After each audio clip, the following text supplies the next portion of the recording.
Hola Jorge, ¿cómo estás? Bien, Elena, ¿y tú cómo estás? También bien. ¿Tú alguna vez has escuchado algo sobre el Concilio de Nicea? Vi hace unos días un video, según yo es de cómo inició la religión católica. Sí, sí, sí. O el cristianismo en general. Te decía hace rato que yo también no había visto nada de eso, pero me topé con algo y se me hizo muy interesante y empecé a investigar un poquito. Ujú. Y, y pues resulta pues de que aparte de que me sorprendió de que no es como otras informaciones que se hablan de conspiraciones y que están ocultas. Es una información que está abierta a cualquier persona que quiera indagar un poquito. Ni siquiera está oculta porque incluso en cualquier religión cristiana, Ajá. los eruditos o teólogos de cada religión, desde la católica hasta cualquier rama cristiana, o los ortodoxos, hablan de esto, de cómo fueron los concilios. Ujú. Entonces, pues lo interesante para mí es de que resulta pues que en el año 325 después de Cristo, resulta que en esa época pues había como diferentes sedes de lo que era el cristianismo primitivo en ese momento. Eran los primeros cristianos, todavía no era una religión o no estaba una congregación como ahorita, como tal. Ajá. Bueno, sí era una iglesia, pero no como ahorita, de que hubiera católica, cristianos, ortodoxos. ¿Verdad? Era los primeros, pues ni siquiera se hacían llamar a sí mismos católicos, eran cristianos. Sí. Entonces resulta que se juntan, porque en ese tiempo había como 5 sedes principales. Estaba la de Antioquía, estaba la de Constantinopla, estaba la de Roma y estaba otra que no la recuerdo, pero había una en Jerusalén también. Y esos lugares, de esas, las 4, excluyendo Jerusalén, eran las más importantes, las otras 4. Ajá. Y entonces digamos que de esas 4 sedes se reúnen y hacen el primer concilio, que el concilio es una asamblea, pero solamente le llaman concilio mientras sea de la religión, pero es una asamblea. Entonces resulta que dicen ellos, Constantino, que se acababa de nombrar emperador, porque en ese tiempo estaba dividido el imperio romano en 2 partes, entre Roma y Constantinopla, que eran los principales, y gana Constantino la guerra, y para darle más firmeza a su imperio, darle más credibilidad, venía creciendo este movimiento del cristianismo.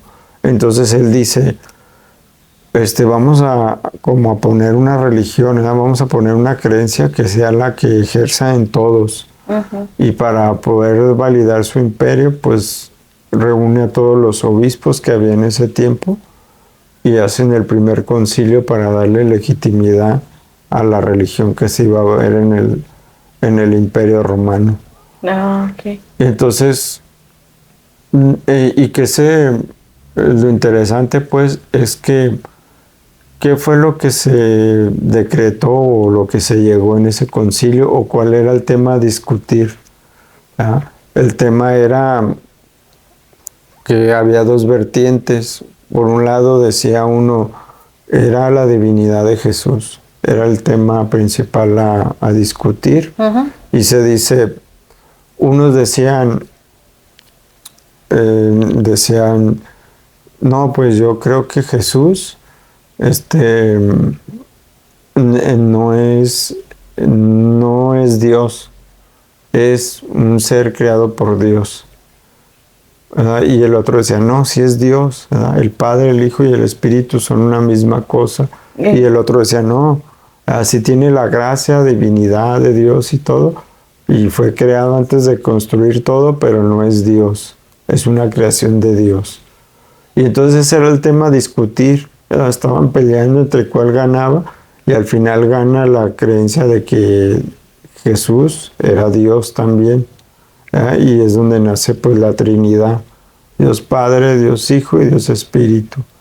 Ok. Y entonces gana eso por votaciones y entonces queda al aire esa idea, la otra, porque esa idea como quedó al aire fue la que provocó que después vinieran las fracturas del cristianismo, los que se empezaron a dividir en las demás religiones que después vinieron, ¿eh? Sí.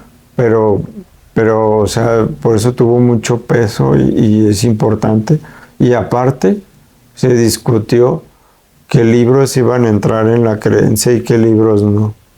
Entonces, los libros, yo no sé exactamente cuántos son los de la Biblia, pero tanto del Antiguo como del Nuevo, fueron los que hay, fueron los que dijeron, estos se quedan y los otros los desechamos. Entonces, desechan un puño que hoy son conocidos como los libros apócrifos, ¿ah? Pero son igual de antiguos que estos. O sea que los tiran, los esconden. O sea, Sí, se deshacen de ellos y dicen, estos no van de acuerdo a lo que estamos queriendo formar. Pero esos escritos son los que dejan los discípulos. Pues todos son hay desde María Magdalena, hay desde de Judas, hay Sí, de estos no nos convienen, los vamos a... Pues de alguna manera fue así. Dijeron esto, o sea, nosotros queremos formar una idea, digamos, una iglesia, y lo que va con lo que queremos formar, propagar, es lo más apegado son estos libros. Okay. Y aparte de eso, pues como los más antiguos vienen en griego, las traducciones más antiguas, o sea, ni siquiera es que hay en hebreo, son en griego las más antiguas que hay. No que no se hayan escrito en hebreo, sino que el registro que hay más antiguo es griego. Entonces, es que el griego en una época fue como el idioma universal, como el inglés de ahora. Aunque no todos los lugares lo hablaran, mucha gente sabía hablarlo porque era con el que te comunicabas más universalmente. Entonces el griego por eso tenía mucho peso. Ya. Entonces, muchas de las traducciones que hubo después de la Biblia, del griego al idioma que fuera, según el lugar, fueron cambiadas algunas palabras. Iban cambiadas para darle como más peso y más legitimidad a la iglesia que se estaba construyendo. Como pues se dice, yo no puedo decir que así sea porque no lo he leído, pero se dice, algunos teólogos dicen que incluso la frase que dice Pedro, en ti edificaré mi iglesia, o en esta piedra, en ti edificaré mi iglesia, algo así, no viene. Esa fue como una especie de invención, como para darle legitimidad a que existiera una iglesia como tal. Y aparte, para que hubiera un solo líder, que fuese el Papa, porque también después hubo una vertiente que fue los primeros que se separaron, que le llaman los ortodoxos, que es casi lo mismo que la católica, pero ellos no creen que debe de haber un papa. Se separaron. Ellos tienen lo de consagrar y todo esto como los sacramentos. Todo muchas de las cosas que hacen en la iglesia, pero ellos en una época decidieron separarse. Pues fue la primera fractura. ¿No? Y de ahí pues ya surgieron los protestantes. Pero eso ya fueron muchos años después, porque hubo muchos concilios, hubo 21 concilios y en cada uno se transgiversaba o se acomodaba de acuerdo a la época. decían, no, este libro lo vamos a quitar, aquí le vamos a cambiar estas palabras, porque estas no van de acuerdo a nuestra creencia. Incluso antes se hablaba de la reencarnación en la Iglesia Católica y en algún concilio se descartó. O sea, ese tipo de detallitos hasta formar lo que hoy es la Iglesia como está estructurada hoy. Pero muchas cosas que tenían un principio eran muy, o sea, no estaban tan herméticas ni tan diferentes de otras creencias. Ajá. A lo mejor había muchas cosas que sí concordaban con el budismo, con cositas, no en todo, pero no estaban tan separadas como hoy, no había tanto choque como quedó hoy estructurado. Y eso ha sido en base a cada concilio. Okay. Entonces, pues yo creo que el concilio de Nicea es como el más importante por eso, porque antes de eso hubo otro concilio, pero fue como en el año 50 después de Cristo. Pero ese concilio estuvo Pedro y Pablo, ¿ah? Y en ese concilio, pues lo que se discutió, más que ni siquiera ellos tenían todavía planeado hacer una religión y una iglesia para esa época. Era como seguir la palabra o las enseñanzas de Jesús. Y ya, ¿no? Y lo único que no estaban de acuerdo porque eran judíos. Ellos se denominaban judíos, no cristianos. Entonces ellos se reúnen, un poquito menos porque era menos grande, pero él empezó a crecer el movimiento de Cristo. Hoy lo conocemos así, pero en ese tiempo no eran eso las palabras. Entonces empezó a crecer y se reúnen como los más cabecillas de los apóstoles que estaban en ese tiempo, pero principalmente era Pedro y Pablo, y dicen, nosotros somos judíos, pero no estamos de acuerdo con que tengamos circuncisión. Entonces el tema a debatir ahí fue más la circuncisión que otras cosas.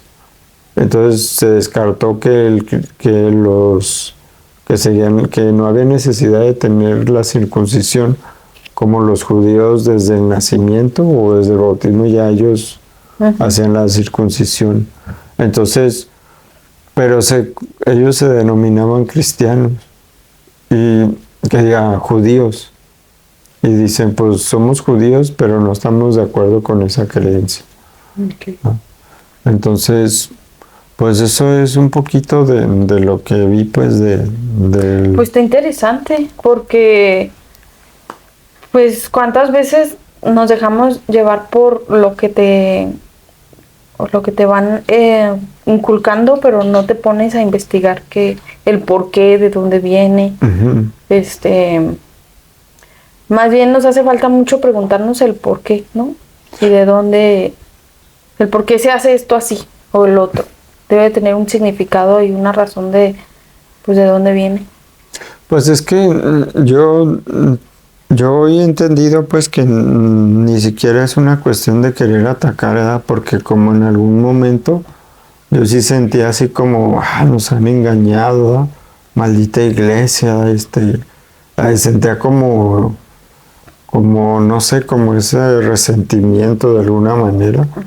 Pero hoy no lo veo ni siquiera así como que la religión sea lo más horrible ni nada. Yo creo que a todos puede creer en lo que quiera, siempre y cuando o sea, lo que tú quieras creer está bien. Que te sientas bien, ¿no? Y que te haga ser una mejor persona nada más, sin importar si es una religión o algo muy aparte de la religión, porque hoy yo así lo veo, pues como que sí hay mucho engaño, hay mucha transgiversión, hay muchas manipulación y mutilación, pero aún a pesar de eso hay muchas cosas o principios espirituales que hay en las religiones, que hay personas que sin entrar en tanto esto y en las controversias son buenos cristianos en el sentido no de una religión, sino en el sentido de respetar al prójimo, de no estar peleando, de no estar atacando, de no decir mi verdad es la única, sino a pesar de estar en la religión que sea, así sea la más radical, hay como muy buenas personas, ¿verdad? Y yo tuve la oportunidad de convivir con gente de distintas religiones, porque antes de tener esa convivencia, pues me parecía como había un rechazo, ¿no? Ujú. Por creer que las religiones todas eran un asco y así, ¿verdad? Ujú. Pero hoy veo que no, que, o sea, que en todo el mundo, en todos lados hay buenas personas, ¿verdad? Y digo, hay buenos cristianos en el sentido no religioso, sino en el sentido de la enseñanza que dio Jesús, que era respetar a tu prójimo, amar a tu prójimo, ser empático. Yo creo que es agarrar lo bueno, ¿no? ¿Qué te sirve y qué no para ser una mejor persona? Pues sí, o sea, creo que de todos lados puedes obtener ese granito o ese detonante espiritual que te hace ser eso. Sí, porque, por ejemplo, ahorita que estabas diciendo eso de que estabas peleado con la religión, yo creo que a todo el mundo nos pasa en cierto, como en cierta parte de nuestra vida, ¿no? Ujú. Y tú solo vas buscando como que el camino a lo que te hace sentir mejor. Y es parte el de preguntarte el por qué. Sí, O sea, el que te cuestiones y todo eso no es malo. O sea, no, te no. lleva como a la verdad que necesitas. Ajá. No puede ser la verdad absoluta porque pues solamente Dios, pero la verdad que te haga sentir bien y te libere. Sí, sí, o sea, porque al final de cuentas yo he visto pues como por ejemplo yo una cosa que me preguntaba mucho siempre o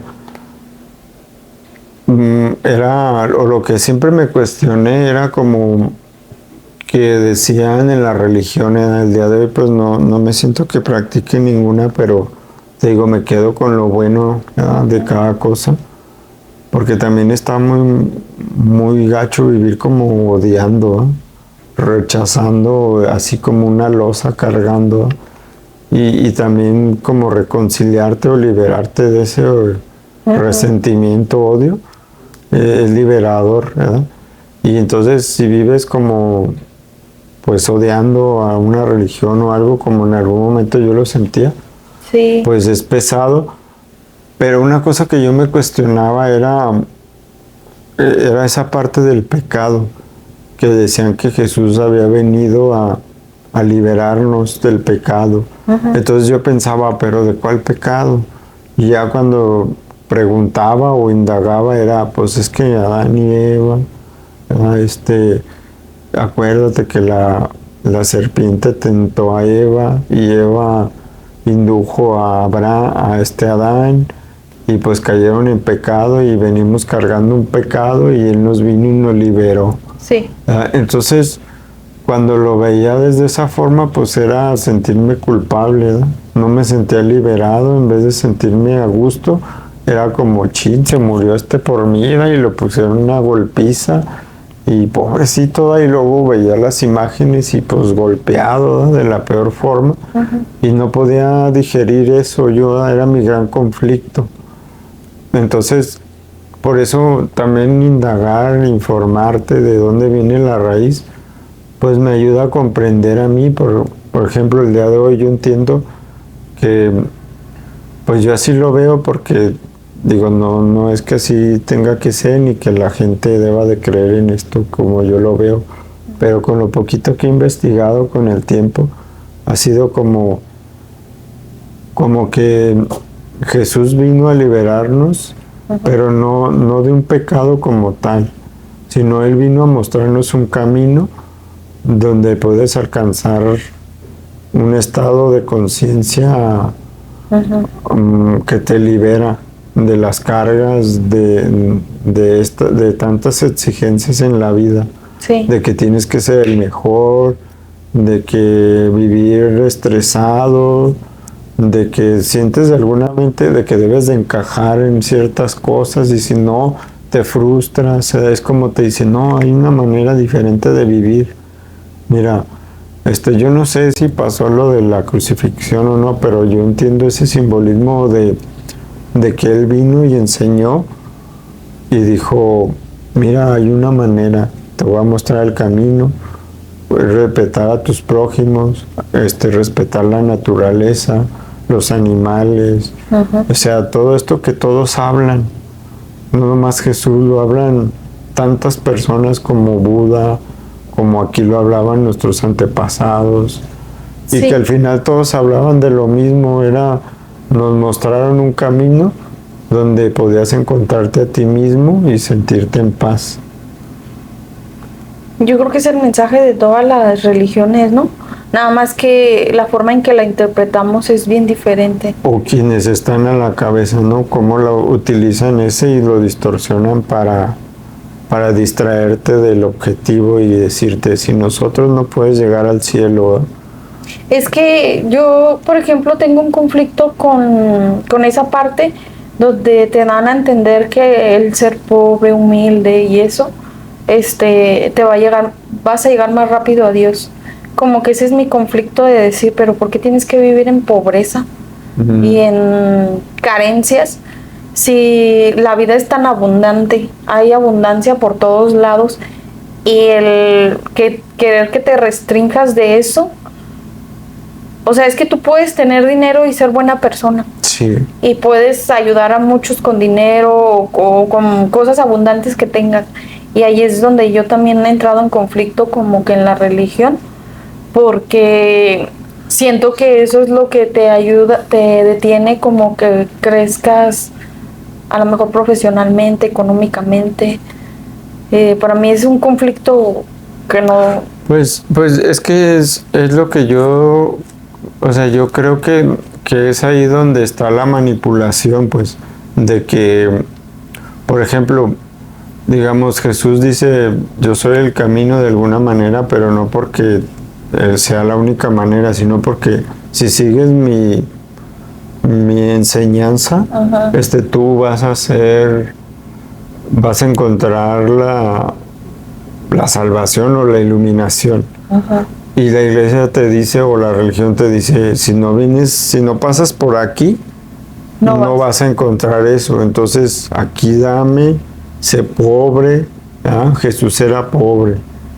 Te pintan una historia que ni siquiera es como fue, porque realmente Jesús ni pobre era. O sea, en estos libros, pues igual digo, no me consta porque no lo viví, pero según los registros que hay, Jesús no venía ni de una familia pobre, no venía en un pesebre, o sea, no era gente que esta mentalidad que tú dices es culposa y a lo mejor mediocre, pero al mismo tiempo es como manipulable. O sea, si tú te mantienes así, te puedo manipular más fácil, pero si tú ves el panorama más alto, más amplio, entonces no te puedo manipular y te me sales de control, porque solamente a través de mí vas a poder alcanzar eso. Sí, yo sé que es cosa pues del hombre, lo que nos han adoctrinado de esa forma de que entre menos tienes, más bueno eres y más rápido vas a llegar a Dios. Como que la humildad representa una persona buena y yo creo que ahí estamos mal, ¿no? Porque el ser rico no te vuelve una persona mala. ¿Cuántas personas habría malas el tener dinero? Y a mucha gente lo hace trabajando, pues. Pero sí, o sea, estoy consciente que eso viene como del hombre, pero como te lo dicen desde niño, como sí, que es como bien un fácil, programa que se te metió. es bien difícil quitártelo de la mente, pero pues yo creo que también las personas que te rodean y que te adoctrinan con eso no son malas, sino que a ellos también les tocó como que sí, es una cadena. Una cadenita. Más bien viene de más arriba, como dices, desde muchos años atrás viene todo ese tipo de adoctrinamiento, ¿no? Sí, pues por lo general quien realmente tiene el poder del control de mover hilos por alguna manera, y por ejemplo, lo sabe perfectamente. Esos escritos que dices que están guardados, que están así a la mano, ¿qué es lo que dicen o qué es la gran diferencia que hay entre esos? Pues, por ejemplo, ahí, digo, yo no he visto todos, pero leí un poquito el de María Magdalena. Ujú. Y por ejemplo, María Magdalena habla de que ella, había envidia por parte de algunos apóstoles, principalmente Pedro. Ujú. O sea, y ni siquiera es que Pedro fuera malo tampoco, sino que Un ser humano. es que era una época donde el patriarcado estaba muy marcado, ¿va? Si lo puedes llamar como el machismo, pero era algo muy radical. Si hoy en ciertas culturas del oriente o de ese lado son muy patriarcales, muy machistas, si lo quieres decir, donde la mujer tiene muy pocos derechos, ¿verdad? En esa época era todavía más y era algo muy cultural y normal, y anormal era lo que era María, una mujer empoderada, era como, ¿por qué? Entonces, para Pedro era muy difícil que María fuera la predilecta de Jesús, ¿no? Porque en bueno, lo que dice ahí, ¿verdad? Dice que María era la discípula que mejor entendía el mensaje de Jesús. Ujú. Era la discípula que más podía comprender todo eso. Y como Jesús, porque habla de amor, pero no habla de un amor carnal, ni siquiera habla de que fueran pareja. Digo, eso no sé si fue verdad o no, pero en esas partes no especifica que fueran pareja, nomás dice que sentía amor por ella, Ujú. como que era la que más amaba. Pero pues porque el mensaje de Jesús es de amor, ¿verdad? Entonces él amaba a la gente, a los discípulos, ¿verdad? A sus semejantes, ¿verdad? A su prójimo, pero por ella sentía un amor más amplio, pero nunca especifica que porque fueran parejas, sino porque comprendía mejor o era la que estaba más despierta espiritualmente. Ujú. Y Pedro sentía envidia. Pedro no le gustaba esa cercanía. Ujú. Y también otra de las cosas, pues incluso en el de Judas, habla en una parte donde Judas no es tan el traicionero como está. Ujú. Hay incluso unas partes donde menciona que él va a cargar un estigma muy canijo, ¿verdad? Donde dice que él va a ser recordado como, pues como que hay indicios de que él más o menos le decía de que él iba a ser sinónimo de alguna manera de traición, ¿ah? Pero que de alguna manera ellos dos estaban de acuerdo, fue un pacto que hizo con Jesús. Sí, porque dicen que por las monedas que lo traicionó, pudo haber sacado más, que más bien lo hizo por otra cosa. Sí, o sea, fue como un pacto que tuvieron. Ajá. Y aún así, pero y también hay unas partes que se llama, creo, el nacimiento de Jesús. Ujú. Creo que es el libro apócrifo del nacimiento de Jesús. Ujú. Y en ese del nacimiento de Jesús vienen cosas como, por ejemplo, que Jesús era una persona que ya venía con ciertas habilidades, si quieres llamarlo poderes o como tú quieras, pero que era como un niño, como cualquier otro niño que hacía berrinche, enojos. Vienen cosas fuertes como por ejemplo que Jesús está jugando con unos niños Ujú. y de repente un niño pues hace algo que no le gusta y se molesta y lo mata, ¿verdad? Lo mata así como, no así como que lo golpea y eso, sino como que muérete, ¿verdad? Con palabra. Y luego llega José, como que José le tenía un poquito de miedo y le dice como a María, oye, pues no lo puedo controlar, ¿verdad? Porque le tenía miedo por tanto poder que tenía. Y le dice María que lo regañe, le dice que no está bien eso. Y Jesús patea al niño y le dice que él no es digno de estar en el reino de su Padre. Levántate, y lo revive. O sea, parecen unas tonterías, ¿verdad? Ajá. Pero eso viene en esos libros. Y entonces, eso es antes de que él se preparaba, porque también después habla como de que él se fue a preparar tanto a Egipto como, no sé, al Tíbet, a diferentes lugares. Exactamente, no sé si en esos venga sobre el Tíbet, pero sí viene sobre el Egipto. Pero ya hay otros libros, como el escritor es el Notovich, un francés, que él descubrió pues que había registros de un Yeshua, un personaje que se llamaba Yeshua. ¿En dónde? En el Tíbet, donde había unos monjes, le mostraron el registro de que hubo una persona llamada Yeshua que se preparó, que vino de otro lugar y ahí se preparó. Pero bueno, a lo que dan a entender es como que él fue a muchas escuelas a prepararse para alcanzar el estado divino que tuvo y después hacer su vida pública. Que Egipto es la cumbre de muchos iniciados de la antigüedad. Era como que en Egipto había la gente que se preparaba espiritualmente, toda surgía de ahí, porque la base del conocimiento de los griegos, de filosofía y todo eso, es de ahí. Los filósofos los grandes filósofos iban a Egipto a prepararse. Entonces muchas civilizaciones de la antigüedad florecieron gracias al conocimiento de Egipto. O sea, el registro, si tú vas siguiendo el hilo de todas las culturas que tuvieron su auge enorme, todas te van a llevar a Egipto de alguna manera.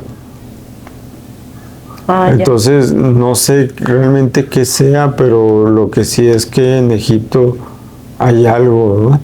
Algo muy místico, muy así misterioso, más allá de lo que se cuenta pues arqueológicamente actualmente, ¿no? Como que guarda un misticismo más grande espiritualmente hablando. Sí, ¿verdad? Está raro que sea de ahí todo. Entonces, pues es la civilización más antigua, ¿no? Pues hay otras más, pero yo creo que con ese auge y o al menos que se conozca con ese conocimiento, esplendor, ese esplendor de conocimiento, yo creo que es Egipto, pero pues sí hay más, como la Sumeria, y últimamente han salido hasta otras más antiguas, pero yo creo que espiritualmente, de que se tenga conocimiento, sí, ¿no? Es eso. Ah, ok. ¿Cuánto va? 35. ¿Quieres decir algo más? No, pues igual digo, pues eso es algo que yo estuve investigando un poquito, da igual es mi manera de poderlo, hablarlo, pero yo creo que cualquiera que quiera indagar, pues puede investigar, es una información que está a la vista de cualquiera, no es, ni siquiera es con el afán de atacar nada, nomás es como, pues de quien tenga deseo de informarse, ¿verdad? De cómo es que está estructurado, de dónde surgió, cómo empezó algo, pues ahí está, ¿verdad? La historia está abierta a cualquier persona y pues el Concilio de Nicea es Qué interesante. Sí, es algo muy interesante, ¿verdad? Es una información muy lucrativa y nutritiva, ¿no? ¿Y dónde están esos escritos? Ay, yo regresando al tema. Pues es que están los manuscritos. Físicamente. Hay páginas oficiales. ¿Sí? Sí. Pero incluso hasta si te metes en Google, puedes, o sea, hay libros y páginas, hay libros que no están muy... Pero si tú te metes a Google, digamos, para ver algo así rápido, sí, ahí está toda esa información a la mano. El concilio tal, es como buscar la historia de tal cosa y te aparece abiertamente, ¿no?